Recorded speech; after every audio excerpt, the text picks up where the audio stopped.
السلام علیکم ورحمۃ اللہ وبرکاتہ۔ آج ہم ذکر کریں گے حضرت معین الدین چشتی اجمیری رحمۃ اللہ علیہ اور رام دیو کا۔ گزشتہ واقعے سے کفار کی عاجزی اور بے بسی نمایاں ہو چکی تھی اور یہ حقیقت علم نشر ہو چکی تھی کہ حضرت خواجہ معین الدین چشتی اجمیری رحمۃ اللہ علیہ کا مقابلہ دشوار ہے۔ اس لیے جان چھوڑ کر برہموں نے ایک اور راستہ اختیار کیا اور وہ مندروں کے سب سے بڑے پجاری رام دیو محنت کے پاس گئے اور اسے تمام حالات بیان کیے اور ان سے مدد کی درخواست کی۔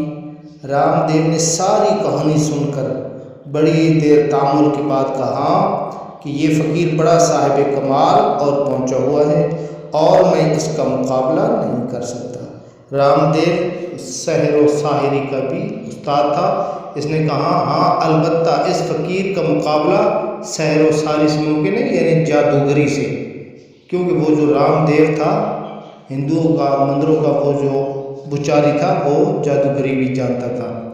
چنانچہ رام دیو نے تمام بچاریوں کو سحر کے منتر تعلیم کیے اور انہیں بتلایا کہ ان منتروں کے سامنے یہ فقیر نہ ٹھہر سکے گا۔ سحر و ساحری یعنی جادوگری کی تعلیم کے بعد رام دیو اپنے شاگردوں کے ہمراہ اناساگر کے کنارے آیا۔ رام دیو سب سے آگے تھا اور اس کے پیچھے تمام پجاری اور شاگرد تھے۔ جس وقت رام دیو اور اس کے شاگردوں نے افسون پڑھنا شروع کیا، کسی خادم نے حضرت خواجہ معین الدین چشتی اجمیری رحمۃ اللہ علیہ کو صورتحال سے آگاہ کیا۔ آپ رحمۃ اللہ علیہ نے فرمایا سحر کارگر نہ ہوگا، یعنی ان کا جادو کسی کام نہ آئے گا، یہ دیو راہ راست پر آ جائے گا۔ یہ فرما کر حضرت خواجہ معین الدین چشتی رحمۃ اللہ علیہ نماز میں مشغول ہو گئے۔ تھوڑی سی دیر میں رام دیو اور اس کے ساتھی آپ رحمۃ اللہ علیہ کے بالکل قریب آ گئے۔ آپ رحمۃ اللہ علیہ نے نماز سے فارغ ہو کر جو ہی اس مجمع پر نظر ڈالی وہ سب اپنی جگہ پر رک گئے، ان کی زبانوں پر تالے پڑ گئے اور قوت رفتار و گفتار سلب ہو کر رہ گئی۔ رام دیو حضرت خواجہ معین الدین چشتی رحمۃ اللہ علیہ کو دیکھ کر بیت کی طرح تھر تھر کانپنے لگا۔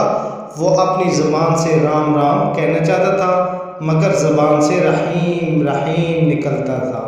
یہ حال دیکھ کر پجاریوں نے رام دیو کو نصیحت کرنا شروع کر دی، مگر اس کی یہ حالت تھی کہ لکڑی ڈنڈا اور پتھر جو بھی ہاتھ لگا بچاریوں پر پل بڑھا، یعنی بچاریوں کو مارنے لگا اور 20 بچاریوں کے سر اس نے پھاڑ دیے، ہاتھ پیر توڑ دیے، جس کے بعد جتنے اس کے بچاری وہ شاگرد وہ سب کے سب بھاگ گئے۔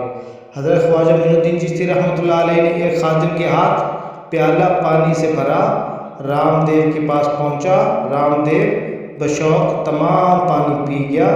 پانی کا پینا تھا کہ اس کے دل سے کفر کی ظلمت محو ہو گئی اور وہ آپ رحمۃ اللہ علیہ کے قدموں میں گر پڑا، توبہ کی اور مسلمان ہو گیا۔